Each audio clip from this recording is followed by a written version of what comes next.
Ayer vimos un ejercicio con una función de utilidad que se maximizó y una restricción presupuestaria donde conocíamos precios e ingreso del consumidor.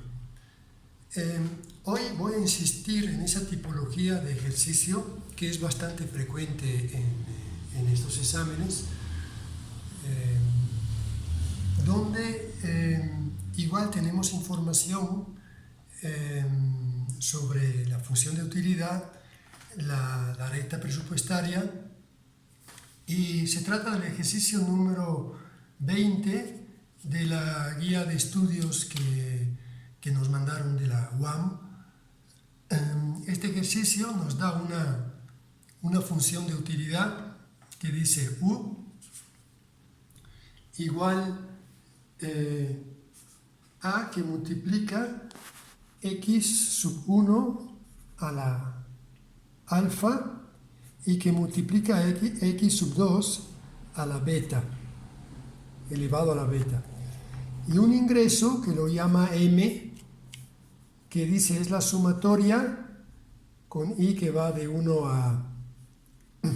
a 2 de P sub I que multiplica X sub I.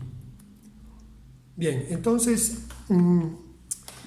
como vemos aquí, hay algunas variaciones en la simbología, eso es normal, hay otras más y hay que acostumbrarse a ellas. En lugar de indicar un producto X y otro Y, aquí se llama X sub 1 y X sub 2. Son dos productos, lo que llamábamos X y lo que sería Y. Hay que acostumbrarse a esos cambios de variables. El ingreso que ayer llamábamos con I mayúsculo, ahora aquí es M minúsculo. Y aquí se escribe la recta presupuestaria. Si de esa forma se escribe. Bueno,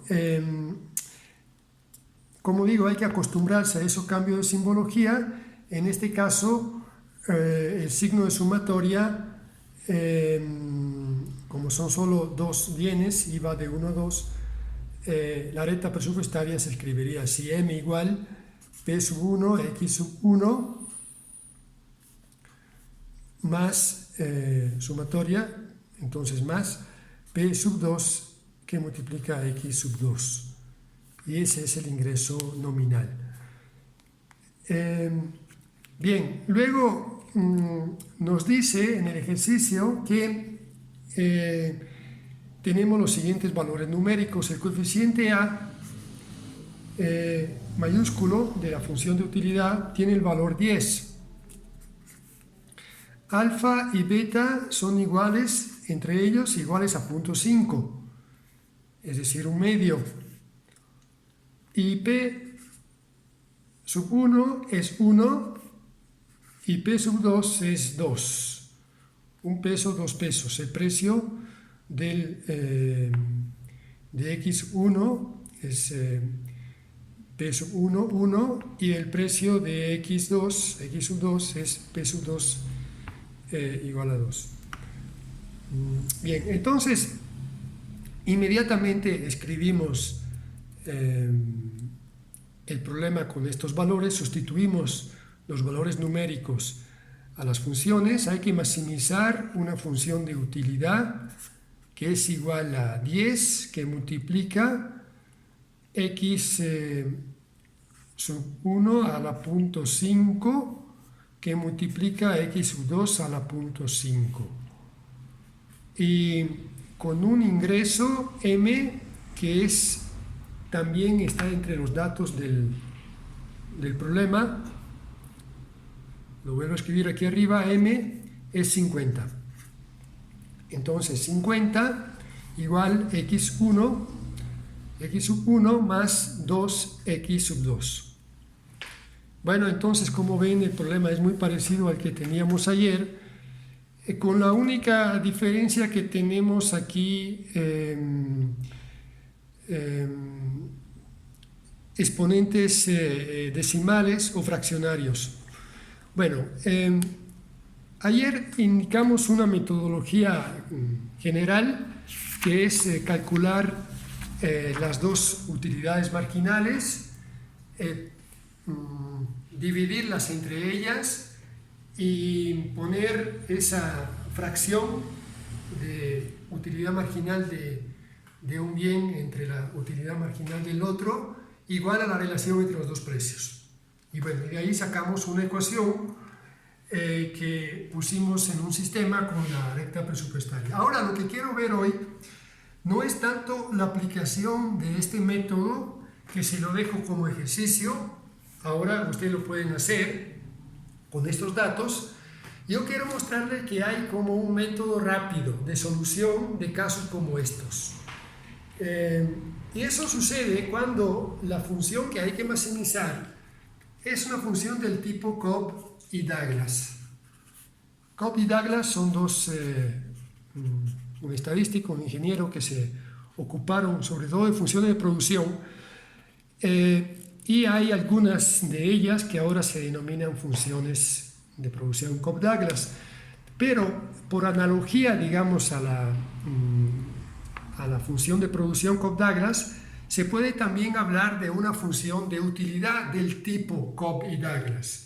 Porque esta que tenemos aquí es una función, esta que veíamos en el ejercicio que acabo de presentar, es una función de utilidad donde las dos variables independientes, x1 y x2, son multiplicativas entre ellas.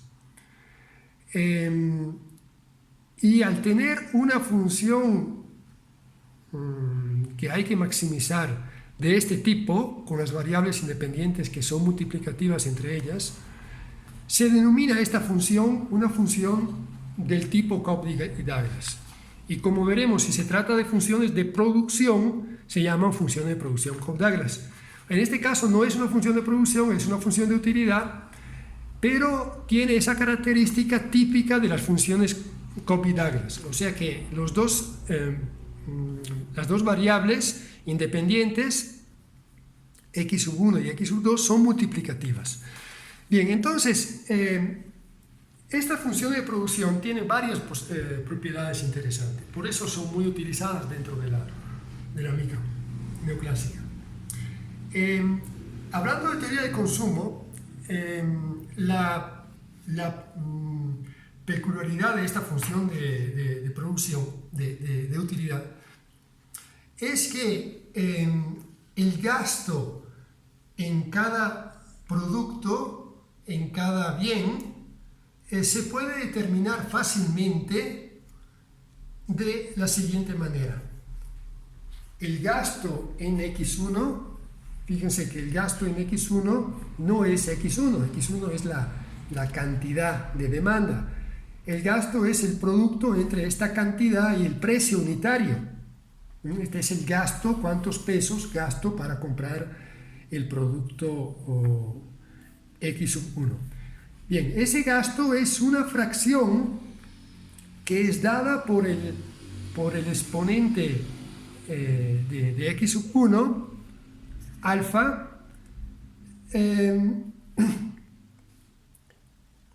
que divide la suma de los dos exponentes, alfa más beta.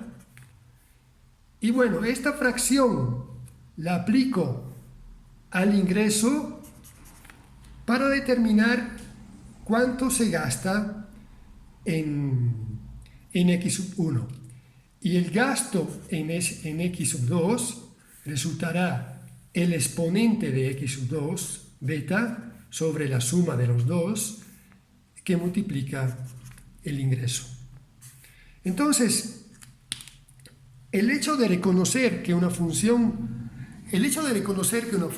de utilidad es del tipo Cobb y Douglas me permite utilizar ese camino muy rápido para llegar a la solución. El exponente de X1 se divide entre la suma de los dos y ese valor, ese coeficiente, será la proporción del ingreso que se destina al consumo de de x sub 1. Y el exponente de x sub 2 se divide entre la suma de los dos exponentes, y esa será la fracción del ingreso que se destina a la compra de x sub 2. Bien, sustituimos aquí los... regresamos aquí a la hoja. Sustituimos los valores que tenemos, y entonces P sub 1 es 1 por x sub 1, entonces trabajo la primera, x sub 1 igual, alfa es 0.5, alfa más beta es 1, 0.5 más 0.5, y el ingreso es 50.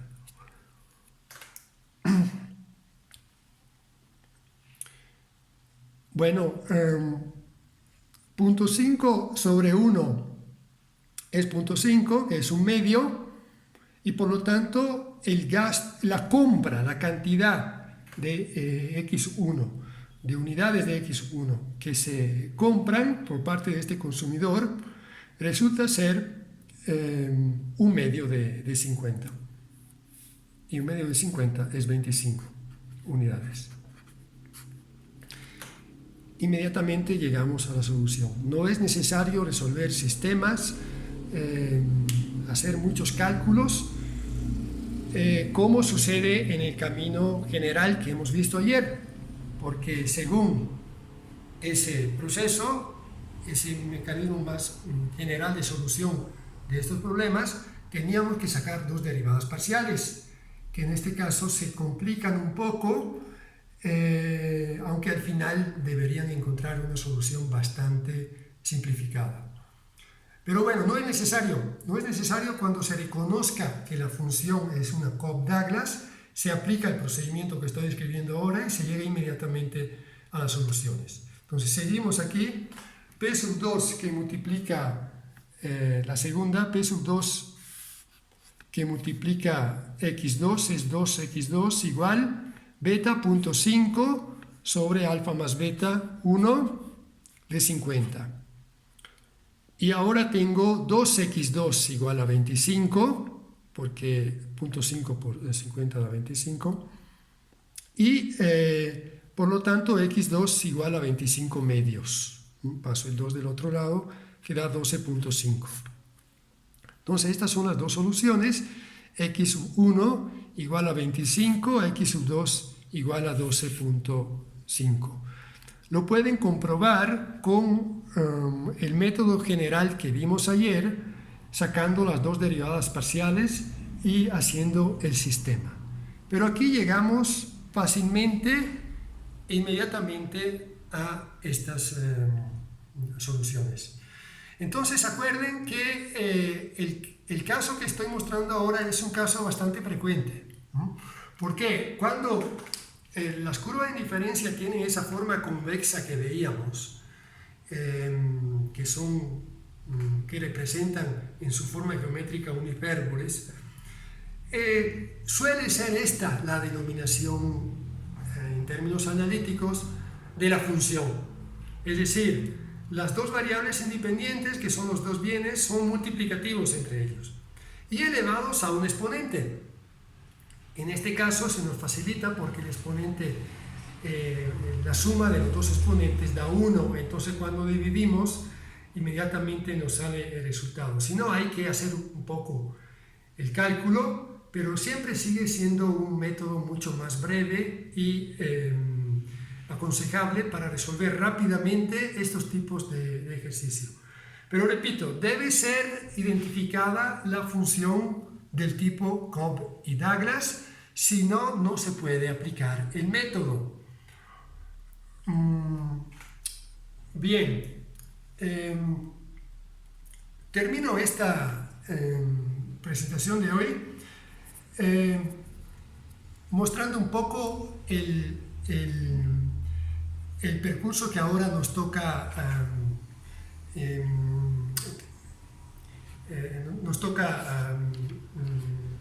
hacia el cual nos tenemos que encaminar. Y bueno, sería una vez encontrada la solución al problema del consumidor, que como sabemos se representa en una gráfica, en un plan cartesiano, como punto de tangencia entre la recta y la curva de indiferencia tangente en un punto. Bueno, ahora mostrar qué pasa con esta solución, con este punto de óptimo, como se dice, cuando varían precios, ingresos o gustos, preferencias de estos consumidores, y eso da lugar a cambios aquí, ya sea en la recta presupuestaria o en la función de indiferencia, que modifican este punto de óptimo. Entonces, eso hay que tomarlo en cuenta, esto que estoy diciendo, porque el concepto de función de demanda inmediatamente nos hace pensar a un bien cuya demanda varía con su precio. Varía el precio, varía la demanda. Bien, entonces, eso esa función de la demanda está respaldada por esto que estamos diciendo sobre la teoría del consumo. Porque la teoría del consumo nos permite determinar el óptimo de consumo. Y ese óptimo de consumo se modifica cuando varían, entre otras cosas, los precios. Entonces, al hacer variar los precios, varía el punto de elección del consumidor, la canasta que escoge. Entonces, de ahí entendemos que hay una relación entre lo que estamos mostrando aquí en estos ejercicios, es decir, la determinación del óptimo del consumo, y el concepto como más general y más coloquial también de función de demanda, que es un concepto económico que trasciende la microeconomía, ¿no? Y se utiliza más, digamos, concepto más general.